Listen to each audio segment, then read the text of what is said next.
welcome to episode 8 of Brokers and Booze. My name is Billy Yates with Sands Realty. To the left, I've got Chris Ward with Eagle Realty. And Nick Sowers with Beach Connection Realty. Today we are trying a dessert wine. And if you want to take a stab at pronouncing that French. Well, it's a Muscat. It's a Muscat. But the brand is, that I can't say, Resplandy. 14 years of French class, I cannot. Saint Jean de Manoveau. That's right. Can I point out two things, Mr. Bill, that we're pointing out. One, Merry Christmas. Merry Christmas. Merry Christmas. I'm not sure. Some of you might have noticed. Yeah. Some of the Christmas cheer going on. Trying to be festive over here. And two, this is our third French product. This is our third French drink product that we've had this month. So. The French. I mean, this is a dessert wine, but this is a keep the party going wine. I'm 15% by volume alcohol. That's why we've got a full case of that. I'm assuming that the French celebrate Christmas. I hope, and we're going to celebrate with them. So we also have a little bit of dessert because, like you said, this is a dessert wine, right? Dessert wine. It says sweet. It said it has an expressive nose. Santa didn't eat these. It's distinguished by complex aroma suggesting apricots, mandarin orange, and honey. On the palate, the wine is simply delicious. So I don't drink a ton of white just in general. Do you drink white? Occasionally. Occasionally drink like Chardonnay has been my go-to recently. So really? Wow. So you guys picking up the peach and honey? I definitely the honey's on the nose. You can. I got peach and honey. Oh, the honey peach. right Yeah, now I see it. Yeah, the peach big time. Give a little swirl. You like the apple? I think the little white apple. Like an apple juice, like a white apple juice. Mm-hmm. Wow. Gentlemen, cheers. Sweet. Cheers. Let's cheers. Let's taste this. Merry Christmas. Merry Christmas. Merry Christmas. 'Tis the season. Wow, that is different than I was expecting on. Me too. That is honey. It's a full body. That's honey apple juice. That is definitely like some honey in and there. apple juice mixed together. It's not. Yeah, it's got a little bit more texture to it. This is a wine that if you have out in a glass at your house, don't let your kids get into it. This is like they will drink this thinking it's like just a hot toddy. Yeah, this is called this can get you there. Oh my This god, can get you there. that has almost, from my experience, zero wine taste to it at all. And at a 15%. Not bad. Wow. Normally the stronger wines you definitely can. But man, that's just like you said, full-bodied, really almost heavy. Smooth but thick, like a honey. I mean, like you have that full body of wine going down. That's why it's such a perfect dessert wine. You're not drinking a ton of it pre-meal. It's kind of the end of the meal. Rinse the palate, a little bit of fruit. This would be good with some interesting. Well, I don't know about the chocolate. I don't know if I'd pair personally. Sweet. I want to pair the chocolate with it. So you would need like a light, try it. like fruity, like a light cheesecake, white cheesecake with like heavy strawberries or cherries on top of it. My mom, Christmas story, every Christmas makes a cherry pizza, and it's a cookie dough crust. It's like cream cheese and then cherries on top, like a pie filling cherry on top, and you eat like a pizza.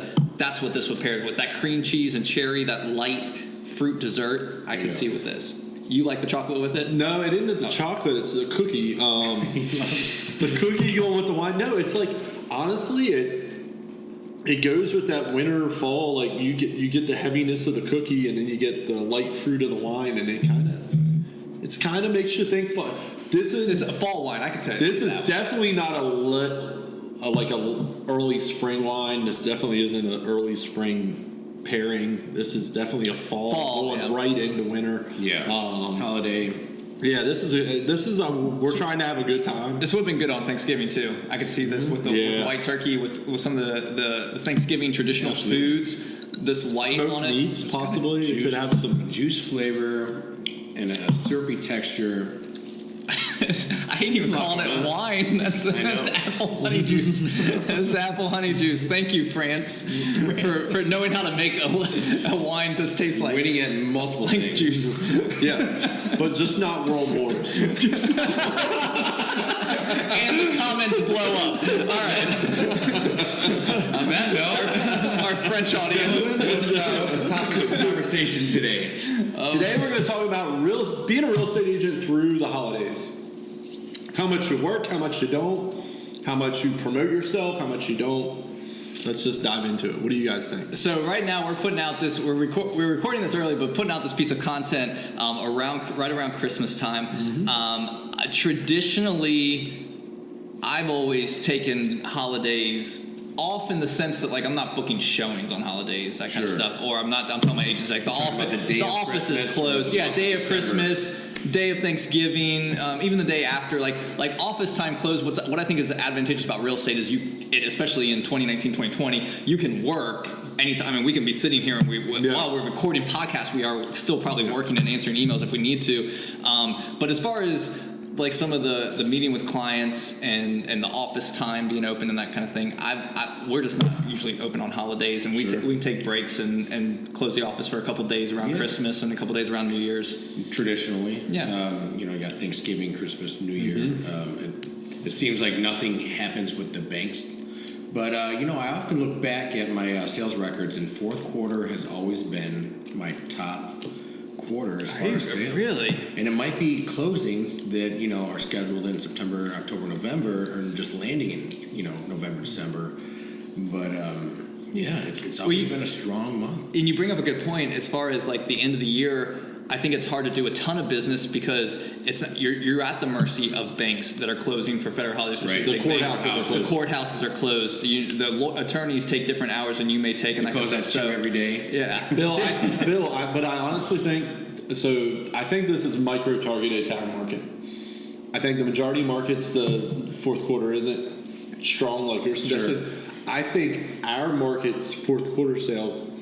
So the past couple of years in the Myrtle Beach area, we've had hurricanes in September, which pushes sales into October. I sold 6 properties the day of the hurricane this past season. Yeah, but those closings happened when? And you're right. In October, so it skews your fourth quarter stats up because September closings get pushed into October. So look at first quarter next year if you're not running on a fiscal schedule, but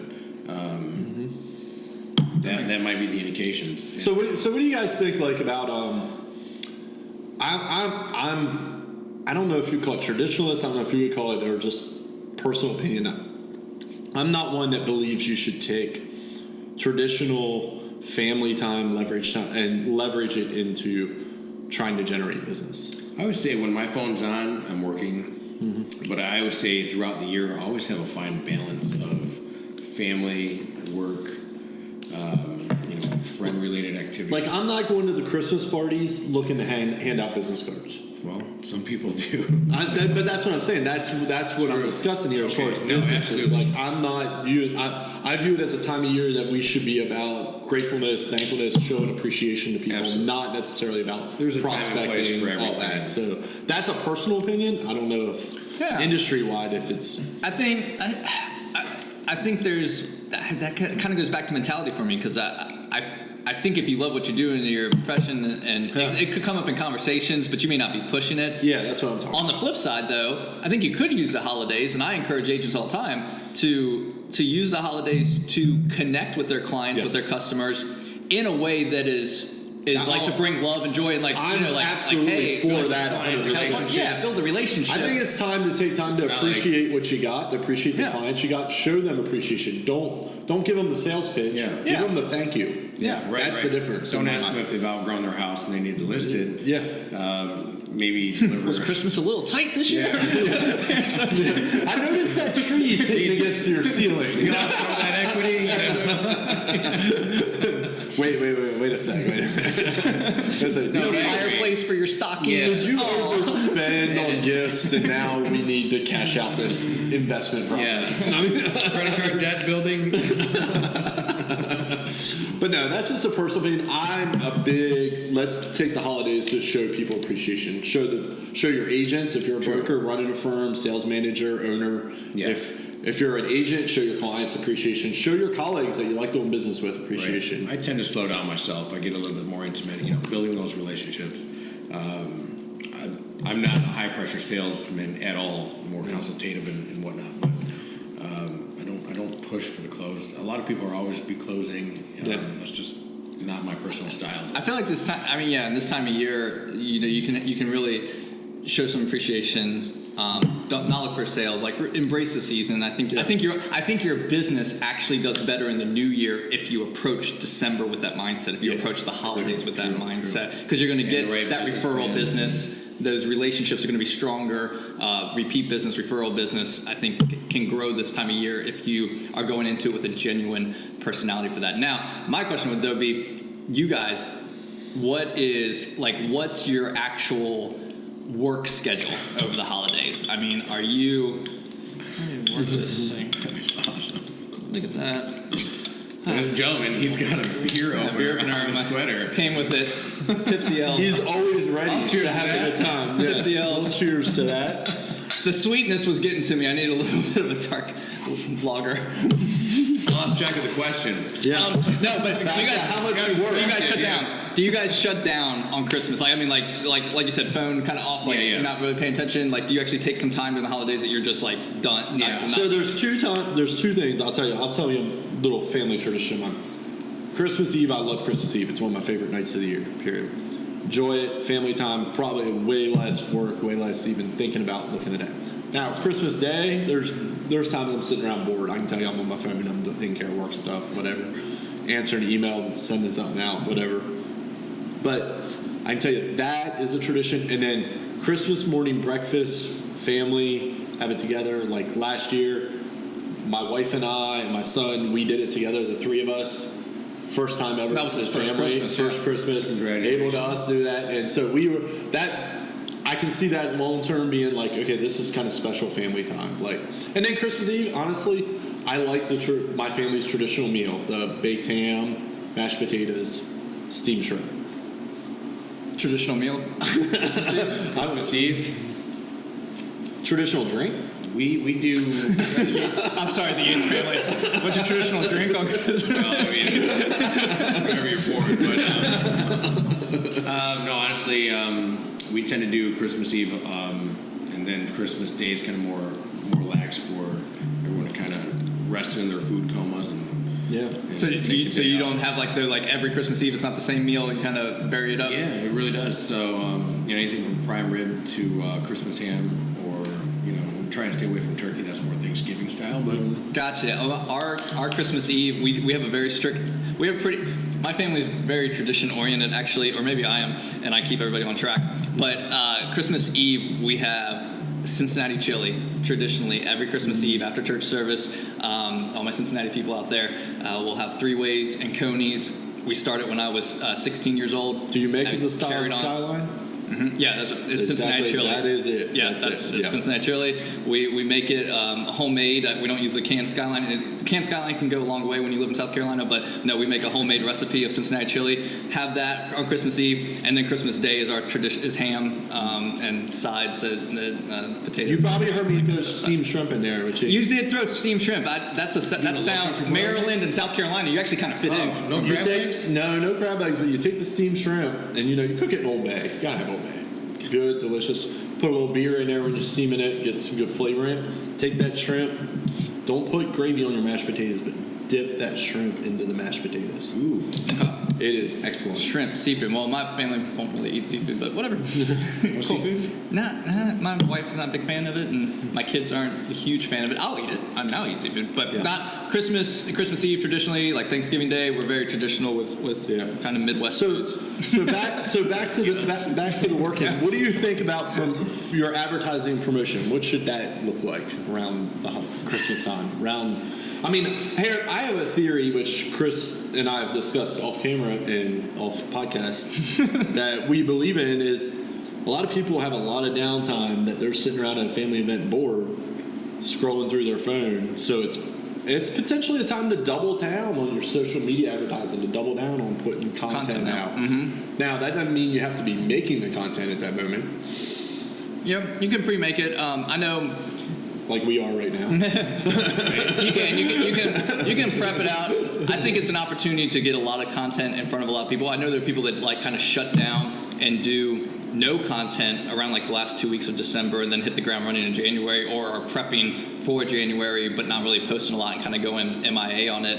I lean more into that theory. I think people are on their phones those last 2 weeks of December, around the holidays, around Christmas, around New Year's, and I think you should be pumping out as much content as possible. But value add, gratefulness, like connection, responding more, I know Nick likes to do, 30-10-2, like really actually commenting, engaging with other people's content when they're putting stuff out and stay relevant and connected in that way. The 30-10-2 is go on Facebook or LinkedIn or Instagram, like or react to 30 posts, comment on 10 posts, and put out 2 posts of your own. Yeah. That's simple, 30-10-2. And make it fun. Like, I think this is time where content like this, like us putting in Christmas, other Christmas sweaters in church. He sees you when you're drinking. Like, it doesn't have to be,